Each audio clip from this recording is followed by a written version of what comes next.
우리가 꼭 기도해야 하나요? 기도가 왜 중요합니까?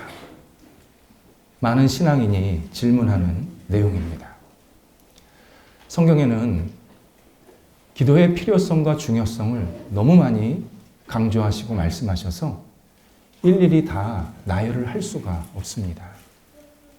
그럼에도 몇 가지를 추스려서 말씀드리면 이렇습니다. 첫 번째, 기도는 하나님을 하나님으로 인정하는 시간입니다. 하나님의 이름을 높이고 하나님께 영광 돌리고 하나님이 내 삶의 주인이십니다. 고백하는 시간입니다. 우리는 그 누구도 아닌 하나님께 기도하고 있기 때문입니다. 두 번째는 히브리서 7장에 의하면 예수님께서 지금도 우리 한 사람 한 사람을 위해서 기도하고 계신다 말씀하십니다. 예수님께서 한 사람 한 사람을 위해서 기도하신다는 것은 우리가 구원받기를, 우리가 새롭게 되기를, 우리에게 복 주기를 간절히 원하신다라는 뜻입니다. 그렇다면 우리가 기도한다라는 것은 예수님을 닮아가는 모습입니다. 우리가 예수님을 닮아야 됩니다. 어떻게 닮을까요? 많은 이야기를 오고 가고 있을 수 있지만 기도하는 것부터 내가 예수님을 닮아가는 겁니다. 기도하면 그분은 지금 예수님을 잘 닮아가는 중입니다. 세 번째는 기도는 성령의 도움 없이는 불가능합니다. 내가 기도할 때 성령의 인도하심, 도우심, 함께하심을 경험하게 하십니다. 그리고 성령 충만이라는 이 놀라운 인격적인 가득 채워지는 역사도 있게 하십니다. 그래서 우리가 신앙생활을 오래 지속한다든지 또는 신앙생활이 성숙하기를 원한다면 그분은 반드시 기도해야 합니다. 기도를 통해서 신앙이 더 깊어지고 성령의 충만함을 얻게 됩니다. 네 번째는 우리가 이 땅에 살면서 어두운 영, 마귀의 공격을 받을 때가, 유혹을 받을 때가 너무 많습니다. 우리를 가만히 놔두지 않습니다. 이때 기도가 그 어두운 영의 공격과 유혹을 물리치는 강력한 힘입니다.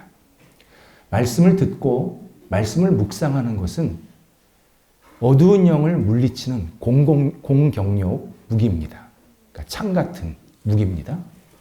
기도는 강력한 수비형 방패입니다. 그래서 기도하는 사람은 상처를 받았다 할지라도 빨리 헤어나옵니다. 내가 누군가에게 시험을 받았다 할지라도 그 시험을 헤쳐나옵니다.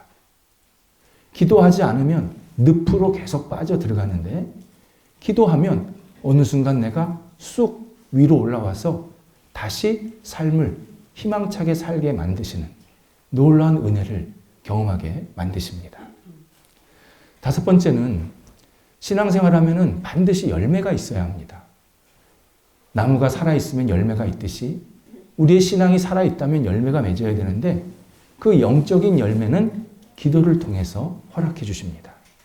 사랑, 기쁨, 평화 등 다양한 영적인 열매가 우리에게는 있어야 되는데 이것은 가만히 있어서 생기는 게 아니라 기도할 때 내 안에 끊임없는 영적인 열매들이 채워지게 하셔서 어느 순간 내가 사랑하고 있구나, 내가 인내하고 있구나, 기쁘고 있구나 깨닫게 만드십니다. 여섯 번째는 우리가 필요한 것들이 있습니다. 그 필요한 것들을 얻게 하시는 길, 그게 기도입니다. 하나님께서 우리에게 주시겠다고 하는데 그 주신다고 할 때 통로가 있어야 되지 않겠습니까? 그 통로가 바로 기도를 통해서 우리한테 복을 주시겠다. 필요한 것을 채우시겠다. 약속하십니다. 일곱 번째는 기도하면 절망이 희망으로 변합니다. 낙심이 용기로 변합니다. 부정이 긍정으로 변합니다. 기도하면요, 사람이 긍정적으로 변합니다. 기도가 우리의 영혼과 삶을 변화시킵니다. 내가 정말 변화된 삶을 살고 싶다. 내 영혼이 새롭게 되고 싶다. 그러면 기도해야 합니다. 기도하면 내 삶의 방향이 바뀝니다. 8번째, 기도는 일반 비신앙인들 그리고 일반 피조물과 완전히 다른 정체성을 갖게 하는 능력입니다. 일반 사람들, 피조물 기도 안 합니다. 힘들면 불평합니다. 원망합니다. 탄식합니다. 그런데 예수 그리스도를 믿는 나는 기도합니다. 내가 기도한다는 것은 내가 일반 사람들이 살고 있는 수준, 질과는 전혀 다른 차원으로 살고 있다라는 의미입니다. 9번째는 그래서 기도는 하나님이 나를 선택하시고 나를 사랑하신다라는 것을 알게 하는 신분증입니다. 내가 기도하고 있다. 내가 하나님의 자녀고 선택받았고 사랑받고 있다. 그래서 내가 지금 하나님께 기도하고 있다. 그 신분증이 바로 기도입니다. 10번째는 세상에 종말이 있습니다. 심판이 있습니다. 개인의 종말은 죽음입니다. 세상의 심판은 예수님께서 이 땅에 언젠가 오셔서 세상을 다 정리하시고 새하늘과 새 땅을 예수 그리스도를 믿는 사람들에게 허락해 주시겠다고 약속하시는 그 시간입니다. 기도가 이 종말과 심판을 준비하는 지혜입니다. 기도하면 자기 인생이 끝에 다다르면 다다를수록 더 성숙하게 준비하게 하십니다. 내가 이런 모습으로 내 마음, 내 생각, 주변을 하나씩 준비하고 정리하게 만드십니다. 또 세상이 혼란스럽고 막 복잡해도 그 마지막 순간까지 내가 어떻게 살아야 되겠다 깨닫게 하시고 결단하시는 지혜가 바로 기도에서 나타납니다. 오늘 예수님께서 기도의 본질, 기도의 특징에 대해서 우리에게 말씀해 주십니다. 지금 예수님과 제자들이 헤어지는 과정 속에 있습니다. 예수님은 십자가에 죽으러 가시는 거고 제자들은 멀끄러미 보는 그러한 순간입니다. 이때 예수님께서 제자들에게 하시는 말씀 하나하나는 결국 우리가 반드시 들어야 하고 실천해야 하고 음미하고 되새겨야 할 굉장히 중요한 유언과 같은 말씀이십니다. 그러니까 지금 쭉 우리가 말씀을 나누고 있을 때 이 말씀 하나하나는 우리가 이 땅을 어떻게 살아야 되는지, 어떻게 예수님을 믿어야 되는지를 계속 알려주시는 겁니다. 그런데 그 말씀 중에 하나가 기도입니다. 기도. 기도하라 한마디로. 그만큼 기도가 우리 일상에, 우리 삶에, 신앙생활에서 굉장히 의미가 있고 중요하다 강조하시는 내용입니다. 첫 번째, 예수님께서 기도의 본질을 구하는 것이라고 말씀하십니다. 구하라. 오늘 본문에서 5번 반복해서 구하라. 구하라. 말씀을 하십니다. 기도는 구하는 것입니다. 그런데 이 구하는 것이 아이가 부모한테 어리광을 피우듯이 막무가내식으로 말하는 그러한 구함이 아닙니다. 인격적인 만남, 대화, 어떤 요청을 통해서 내가 구하는 것이고 그러면 하나님은 나한테 내가 구한 것을 이렇게 저렇게 주시겠다, 조금 기다려라, 응답하시는 이 교제의 모습을 통해서 나타나는 구함이 오늘 예수님께서 말씀하시는 구하다입니다. 우리는 인간의 연약함과 유한함 때문에 필요한 것들이 너무 많습니다. 건강, 물질, 시간, 기회, 능력, 관계. 하나서부터 10까지 하나님께서 우리에게 주시지 않으면 우리 지금 이 순간을 살아갈 수가 없습니다. 나에게 숨을 주셨기 때문에 지금 살아있는 거고 내 정신을 지금 깨어있기 때문에 이 자리에 앉아있는 거고 하나서부터 10까지 하나님께서 주시지 않으면 우리 살 수 없습니다. 그래서 예수님께서 구하라. 그러면 너희가 필요한 것을 주신다. 약속을 해 주십니다. 이때 구한다는 게 굉장히 자발적이고 능동적이고 자연적인 표현입니다. 우리가 부모와 자녀가 대화를 할 때 지금서부터 대화 시작, 대화 끝, 이건 대화 아니지 않습니까? 이건 의무방어 아닙니까? 의무방어.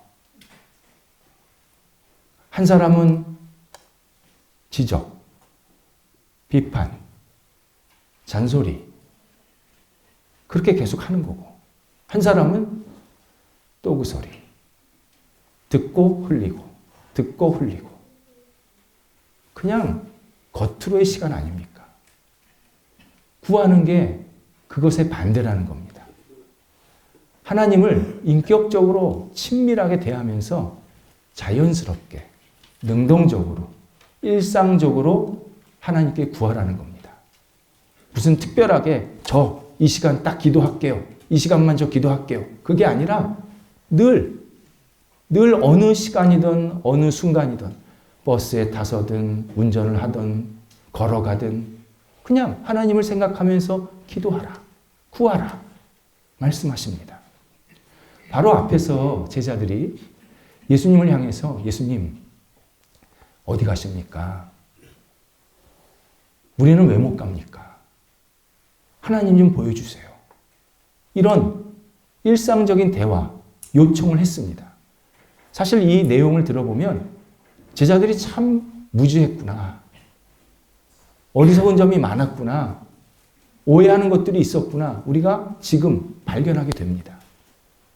예수님 그 얘기 다 들으시면서 한 번도 비판하지 않으셨습니다. 다 듣고 다 대답해 주셨습니다.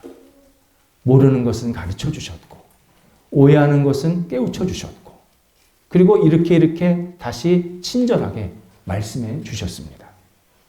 우리가 그러라는 겁니다. 우리가 하나님 앞에 일상적으로 그리고 능동적으로 구하면 하나님께서 우리의 모자른 것은 채워주시고 오해하는 것은 올바르게 이해할 수 있도록 인도해 주시고 내가 미처 알지 못했던 무지했던 것들은 계속 깨우쳐 주셔서 진리 안에 거할 수 있도록 우리를 도우시겠다 약속을 하십니다. 그래서 24절에서 너희가 구하라. 그리하면 하나님께서 너희에게 채우시리라. 너희에게 기쁨을 충만히 채워주신다. 분명히 우리에게 약속해 주십니다. 두 번째 기도의 본질이 예수 그리스도의 이름으로 구하는 것입니다. 예수 그리스도 이름으로 내 이름으로 구하라. 역시 3번이나 반복해서 말씀하십니다. 우리가 기도할 때 예수님의 이름으로 기도합니다. 마무리하고 아멘으로 마칩니다. 어떤 분이 왜 기독교 신앙은 맨날 예수님 이름으로 기도합니까? 그렇게 기도하십니까? 오늘 본문 때문에 그렇습니다. 오늘 본문에서 예수님께서 우리에게 예수님의 이름으로 내 이름으로 기도하라고 가르쳐 주셨기 때문에 기도하는 겁니다. 그래서 오늘 본문은 본질이지만 또 하나 기도의 방식을 알려주시는 기원에 해당하는 아주 중요한 내용입니다.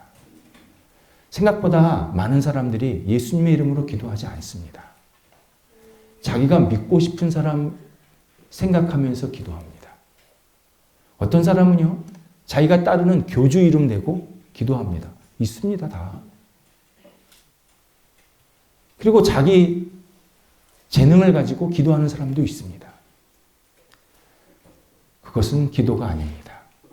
주문입니다.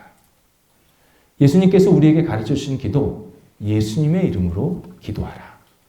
우리는 어떤 기도든지 예수님의 이름으로 기도합니다. 이 기도를 우리 신앙과 인격 속에 잘 채워야 합니다.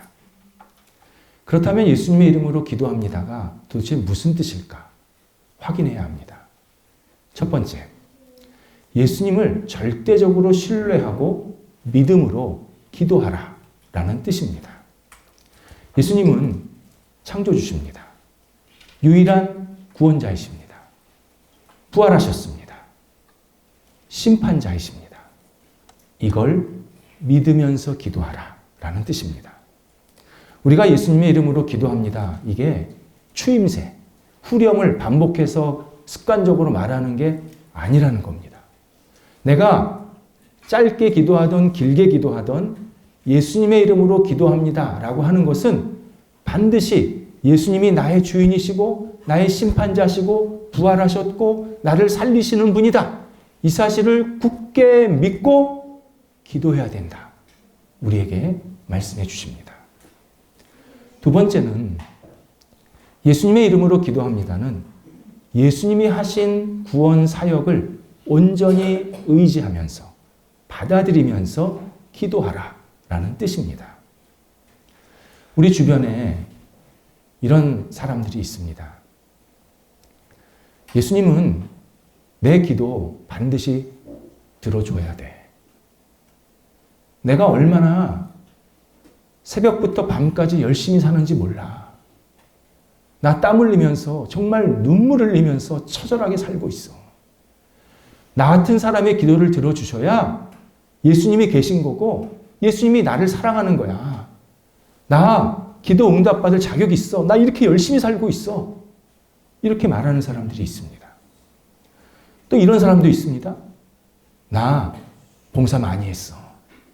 나 헌금 많이 내. 나 성경 많이 읽어. 나 선교도 열심히 다녀. 나 같은 사람의 기도를 하나님이 들어주셔야 돼. 그래야 다른 사람들이 저 사람처럼 신앙생활하면 기도 응답 받는구나. 내가 본이 되는 거야. 나 같은 사람의 기도를 들어주셔야 예수님이 더 많은 사람들에게 전달돼. 나는 기도 응답을 받을 필요가 있어. 이렇게 말하는 사람들이 있습니다. 모두 가짜 신앙입니다. 그리고 이런 신앙은 그 끝이 반드시 기독교 신앙을 이탈하게 됩니다. 내가 이렇게 기도했는데 하나님은 내 기도 들어주지 않았어. 내가 이렇게 열심히 살았는데 하나님은 나를 인정하지 않았어. 하면서 신앙생활을 멀리하고 결국 등 돌리는 모습을 너무 많이 봅니다. 실제로 우리 주변에 기독교 신앙에 대해서 비난하고 비판하고 힐난하는 사람들의 이 공통점은 뭐냐? 예전에 나도 기도해 봤는데 기도 응답 못 받았어. 하나님 안 계셔. 하나님 나 사랑하지 않아. 하나님께 기도해도 소용없어. 내가 그런 걸 왜 믿어? 100이면 100 똑같은 얘기합니다. 신앙생활을 처음서부터 잘못 잡아놓고는 마치 그게 자기의 옳은 신앙인 것처럼 스스로 착각했던 겁니다. 우리 스스로에 대한 정체성을 내가 세상 끝날 때까지, 내가 이 세상을 마무리할 때까지 꼭 기억해야 될 하나가 있습니다. 나는 영적 신불자다. 나는 영적으로 신양 불량자다. 나는 신뢰를 받을 수 없는 존재다. 신용이 나는 완전히 바닥이다. 낙제다. 이 사실을 우리 한 사람 한 사람은 진지하게 깨닫고 고백해야 합니다. 이런 상황을 한번 생각해 보시기 바랍니다. 은행에 가면 내가 예금한 것을 찾을 수 있습니다. 내 이름을 대면. 신분증도 주고 그리고 얼마 주세요? 그럼 찾을 수 있습니다. 그런데 은행에 저금한 돈이 내가 찾으려고 하는 액수보다 적으면 지급 거절당합니다. 당연하지 않습니까? 은행에 100원밖에 없는데 내가 1000원 달라고 하는데 누가 주겠습니까? 근데 은행에서 줄 때가 있습니다. 은행의 이름으로. 은행의 이름으로 나한테 주는 겁니다. 뭡니까? 대출입니다. 대출은 원금도 갚아야 되고 이자도 갚아야 되는 인생의 큰 짐입니다. 그래서 신앙인들은 대출이 있으면 빨리 갚으셔야 합니다. 그것 때문에 신앙생활 못할 때가 많습니다. 대출은 인생의 짐입니다. 그런데 어떤 유력한 분이 은행에 가면 내 이름 돼. 그러면 은행에서 너한테 줄 거야. 그분이 가지고 있는 이 능력을 보니까 끝이 안 보입니다. 그리고 은행에 가서 그 이름으로 주세요. 그랬더니 은행에서 아무 말도 안 하고 주는 겁니다. 하는 말, 원금 안 갚아도 됩니다. 이자 없습니다. 이게 웬 횡재입니까? 이게 웬 꿈 같은 이야기? 이 꿈 같은 이야기, 횡재, 기도할 수 있는 은혜, 기도 응답받는 은혜입니다. 하나님께 내가 어떤 요청을 하고 만나려고 그러면 하나님과 나와 격이 맞아야 합니다. 하나님은 지존하시고 거룩하시고 의 자체이십니다. 나는 연약하고 부끄럽고 죄인입니다. 내가 하나님 만날 수가 없습니다. 교제나 대화나 요청할 수가 없습니다. 개미가 나한테 말을 합니까? 호랑이가 나랑 대화합니까? 호랑이가 아무리 힘이 세도 나랑 대화 못합니다. 격이 다릅니다. 우리가 아무리 능력이 있고 자격이 있다고 생각해도 하나님과 만날 수가 없습니다. 격이 다릅니다. 그런데 예수 그리스도께서 이 땅에 오셔서 십자가에서 우리 죄를 위해서 죽으셨습니다. 그리고 우리가 그 예수 그리스도, 십자가에서 죽으신 예수 그리스도를 믿으면 예수님의 의, 곧 하나님의 의를 우리한테 전달해 주신 겁니다. 그리고 하나님의 자녀가 되게 하신 겁니다. 하나님의 자녀가 되니까 하나님을 만날 수가 있는 겁니다. 죄인일 때는 하나님을 못 만났는데 예수를 믿고 하나님의 자녀가 되니까 하나님을 언제나 찾을 수 있고 요청할 수 있고 교제할 수 있고 자격이 생긴 겁니다. 우리가 기도할 수 있고 기도 응답받을 수 있는 자격은 예수 그리스도가 십자가에서 죽으셨기 때문에 가능했던 겁니다. 예수님의 이름으로 기도합니다가 바로 이겁니다. 내가 예수님의 이름으로 기도합니다. 그것은 예수님께서 저를 위해서 십자가에 죽으셨습니다. 그 놀라운 구원의 역사 때문에 제가 이렇게 기도할 수 있고 응답받을 수 있습니다. 예수님을 붙잡고 기도하는 모습, 이렇게 기도하라고 예수님께서 우리에게 알려주십니다. 세 번째는 예수님의 마음을 품고 기도하라 말씀하십니다. 우리가 누군가의 어려움을 위해서 기도할 때가 있습니다. 예를 들어서 아픈 사람을 위해서 기도할 때가 있습니다. 이때 아픈 사람을 바라보시는 예수님의 마음으로, 예수님의 생각으로 내가 함께 기도해야 합니다. 예수님께서 육체적으로, 영적으로 아파하는 사람을 보시면서 얼마나 마음 아파하시겠습니까? 당신의 사랑하는 자녀가 이렇게 힘들어하는데, 이렇게 고통받고 있는데 예수님이 얼마나 그를 향해서 궁휼한 마음을 갖고 계시겠습니까? 바로 그 마음으로 우리가 누군가를 위해서 기도하라는 겁니다. 예수님께서 그 사람을 사랑하는 마음으로, 그 사람을 자비로 함께 하시는 마음으로, 그런 마음으로 그를 위해서 기도해야 합니다. 그러면 기도가 진지해집니다. 내가 부경꾼처럼 제3자, 객관적인 시각으로 그 사람을 위해서 기도하면요, 그 기도가 습관적이고 율법적이고 판단적인 기도를 하게 됩니다. 근데 예수님의 마음을 가지고 그 사람을 위해서 기도하면 정말 그의 영혼을 위해서 사랑하는 마음으로 진실하게 기도하게 됩니다. 뿐만 아니라 나 자신을 위해서 기도할 때도 마찬가지입니다. 예수님이 나를 보시는 시각으로, 예수님이 나에게 가지신 뜻, 마음, 생각, 계획을 가지고 내가 나를 위해서 기도하는 겁니다. 그러면 내가 이기적인 탐욕을 위해서 기도하지 않게 됩니다. 내 잘못된 생각을 감추려고 하는 기도 생활 안 합니다. 하나님의 뜻, 예수 그리스도의 영광, 하나님께서 기뻐하신 일들을 위해서 내가 기도하는 생활을 하기 시작합니다. 내가 잘못했으면 용서를 구하는 것이고, 잘한 것이 있으면 예수님께서 더 잘할 수 있도록 독려하시는 그 마음으로, 나를 축복하는 마음으로 그렇게 기도하는 생활이 시작이 됩니다. 그래서 예수님의 마음으로 기도하면요, 내 기도 생활이 완전히 새롭게 시작이 됩니다. 물론 우리가 예수님의 마음으로 기도한다고 할 때 예수님의 뜻이나 마음을 쉽게 잘 모를 때가 있습니다. 그래서 예수님께서 성령을 우리에게 보내주셨습니다. 성령의 도움을 받으라는 겁니다.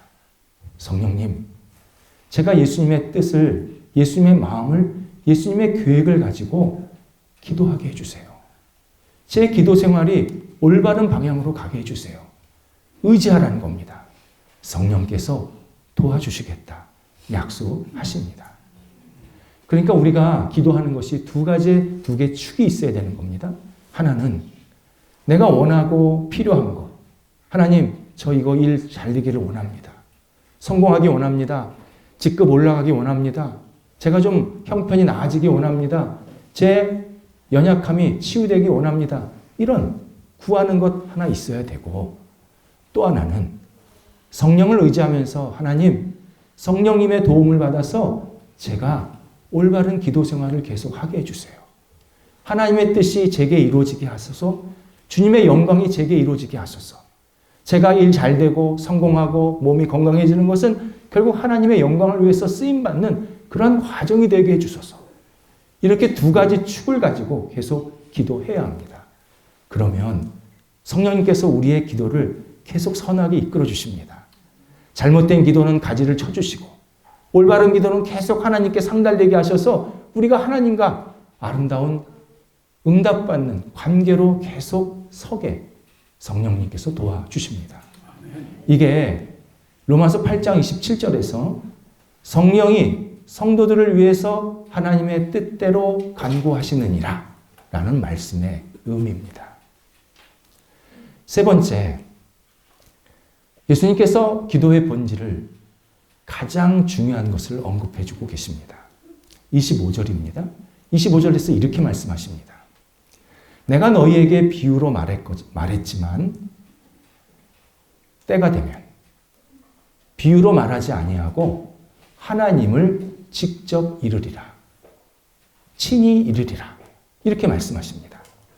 하나님을 직접 이르리라. 우리 그리스도인들이 하나님을 직접 경험합니다. 하나님을 알게 됩니다. 하나님을 체험하게 된다. 그런 뜻입니다. 예수님께서 기도에 관한 것도 그렇고 하나님에 관한 것도 그렇고 하나님의 나라도 그렇고 거의 비유로 말씀하셨습니다. 이제 마태복음, 마가복음, 누가복음, 요한복음도 마찬가지인데요. 비유가 나올 때 그 비유는 다 하나님께서, 예수님께서 하나님에 대해서, 하나님의 나라에 대해서 우리가 어떻게 구해야 되는지 이걸 다 비유로 말씀하신 겁니다. 왜 비유로 말씀하셨냐면 우리가 하나님에 대해서, 하나님의 나라에 대해서 낯설어합니다. 어려워합니다. 근데 비유는 특징이 뭐냐면 우리가 이해하기 쉽게 만듭니다. 그래서 예수님께서 비유로 말씀하신 겁니다. 예를 들어서 하나님을 농부다, 목자다. 하나님 나라를 새가 깃드는 큰 나무다, 밭이다. 기도하는 것을 자식이 아버지한테 구하듯이 그렇게 구하라. 이렇게 다양하게 비유로 말씀하신 겁니다. 그런데 때가 되면 기도하고 응답받고 기도하고 응답받으면 더는 비유로 하나님을 알지 않아도 된다. 하나님을 직접 알게 된다. 우리가 기도하고 응답받고 기도하고 응답받으면 내가 직접 하나님을 경험하게 되고 하나님을 알게 되고 하나님을 체험하게 되고 하나님이 이런 분이셨구나. 이렇게 나를 사랑하시는구나. 이렇게 나를 인도하시는구나. 하나님을 놀랍도록 나의 따뜻한 아버지로 나의 선한 인도자로 깨닫게 하시겠다. 약속을 하십니다. 이게 기도의 궁극적인 목적입니다. 왜 예수님께서 기도하라고 그러시냐면 하나님을 직접 만나라는 겁니다. 하나님과 친밀한 관계를 가지라는 겁니다. 하나님을 이웃집 아저씨라고 여기지 말라는 겁니다. 내 아버지다, 내 아버지. 너의 주인이다. 하나님은 회사 사장 아니다. 나라 지도자 아니다. 그보다 훨씬 위대한 내 아버지다. 다 가지셨다. 모든 것을 주관하신다. 그분에게 내 모든 것을 맡기고 기도하면 너와 하나님과 친밀한 관계를 맺게 된단다. 우리에게 기도의 목적을 말씀해 주십니다.